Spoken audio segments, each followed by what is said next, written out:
Hey guys, so first thing, I'm angry because it is cold out here. It's only in the 40s, but here in Greenville, that's cold. Because I'm angry, I'm gonna tell you about the worst neighborhoods in Greenville. But here's the thing, how do we actually go about deciding what's the worst? Because really, one neighborhood works for someone and then another neighborhood might not work for somebody else. People want to know about the HOAs. What's the crime rate like in that neighborhood? Do people keep their yards nice? Do they not? So we are going to talk about 10 neighborhoods. Tell you about the worst ones. So we can talk about areas like Berea and San Souci and so on and so forth, but I really want to focus on the areas that you guys are actually going to be looking at. So let's kind of talk about the first one. Let's talk about Travelers Rest. You're always telling me, okay, I want to talk about TR. So first neighborhood, Sunny Slopes, is actually located outside of TR city limits, and it's a nice neighborhood. It's quaint, but the thing is, all of those houses are anywhere from 20 to 30 years old plus, and they need work. They're smaller homes as well. Usually you're gonna find everything in that neighborhood is 2,000 square feet or below. There's also a fair number of rental properties in that neighborhood. You're gonna find lower price point homes, so low 200s, mid 200s, and no HOA. There are houses in that neighborhood where maybe the neighbors don't necessarily take care of their yards as much, or there's a junky car or two in the driveway. So also in that neighborhood, those houses are more prone to a DIY type renovation. There's not as much budget in there for, say, people who flip houses. So the renovations are just going to be maybe a lower quality. And you might find some interesting choices, specifically in paint colors, kitchens, and bathrooms. So next neighborhood is Northcliff. You're gonna see this as a great neighborhood for all ages. It has a really nice diversity in it. It's close to TR, it's pretty awesome. However, the homes in this neighborhood range from 10 years old to probably 30 years old. And it's a conglomeration of 5 different neighborhoods. So do you actually know what neighborhood you're in whenever you're there? It's a large neighborhood. It has about a half mile to a mile radius of just this neighborhood. It's easy to get lost in. There is a more strict HOA in the neighborhood, and because it's so close to Travelers Rest, half of the neighborhood is Travelers Rest and half of the neighborhood is Greenville, so figure that out.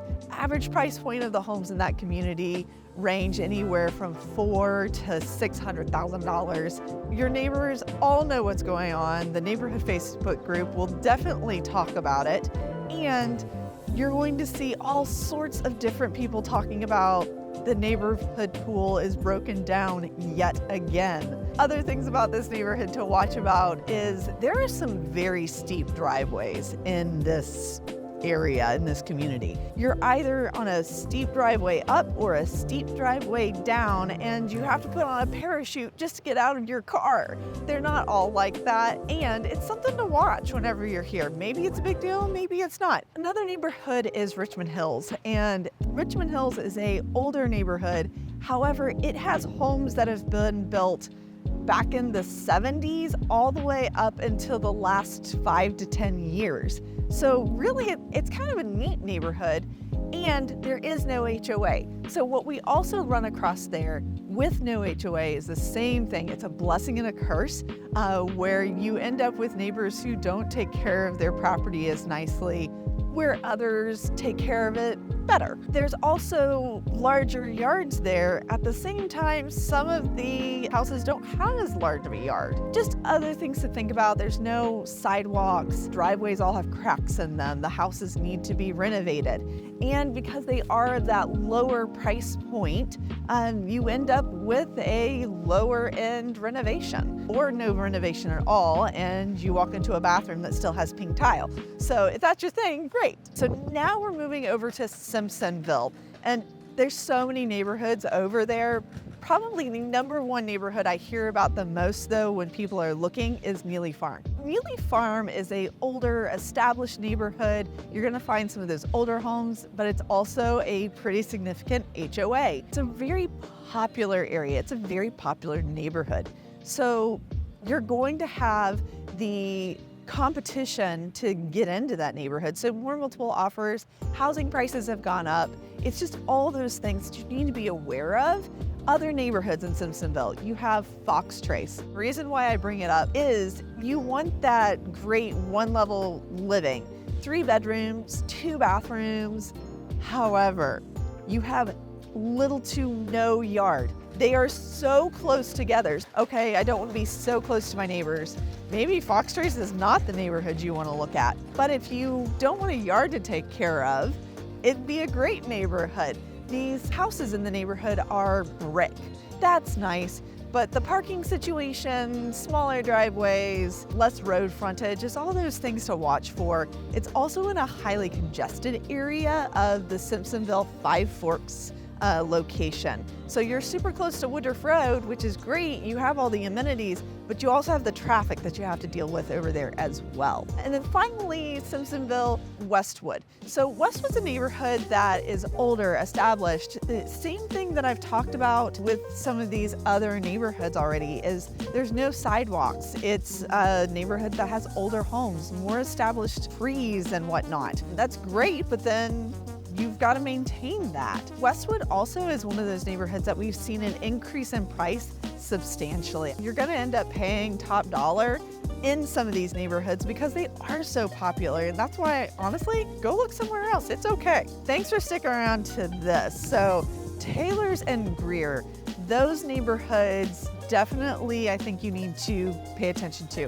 One of the very popular areas and developing areas is going to be the O'Neill Village neighborhood and the Blue Ridge Plantation neighborhood.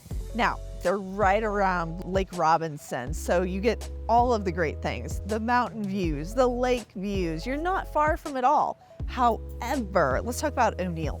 So O'Neill Village is a master plan community that the houses are more cookie cutter. They are closer together, and there's a community pool there that's fantastic. However, what you get in an O'Neill Village master plan community is you are farther away from everything. So the community itself has a gym, has a dog park, has a grocery store, has a church and a daycare. So it's interesting to live there. Now, we are also seeing higher priced homes in that area, and you've got a pretty steep HOA. They are going to tell you if you can paint your front door a certain color or if you can do certain things in your driveway. So those things to watch out for.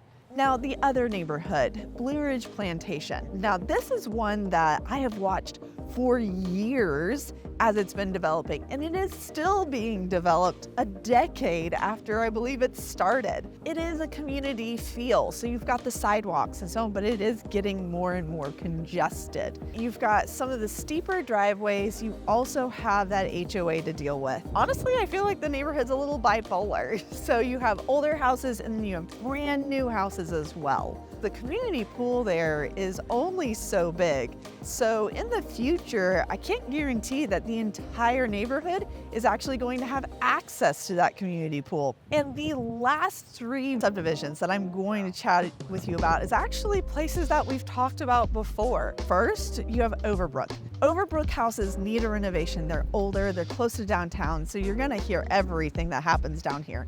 As well, you're going to have no sidewalks, bumpy streets, and an HOA that really cares about what you do to your house because you're in one of the historic districts. We've talked about Pebble Creek, and I'm going to tell you about Pepper Tree.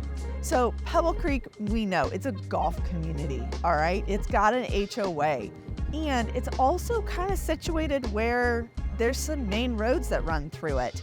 You're not always in a subdivision. The houses are older. They need the renovation. They need work done to them. And I've told you before, it has some really nice established houses. Now, I am going to tell you about one other neighborhood, and that is Pepper Tree.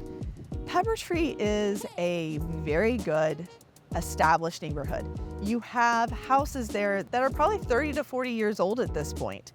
And I've not seen it like this in anywhere else in Greenville or Taylor's or Greer, is that you pull into a driveway and these houses literally are built into a hillside on the front where you get out of your car and there is a bridge to get to the front door from the driveway. So you're part of an HOA community, and then you also have this problem where the landscaping of the neighborhood itself is just different and maybe kind of treacherous. I mean, it's got a great community pool and a great feel, but there's no sidewalks, and all the houses are kind of quirky. Go watch the other videos about these areas. We've talked about Pebble Creek. We've done neighborhood drives of Taylor's and Simpsonville. Go check out all those videos and stick with me for the next one.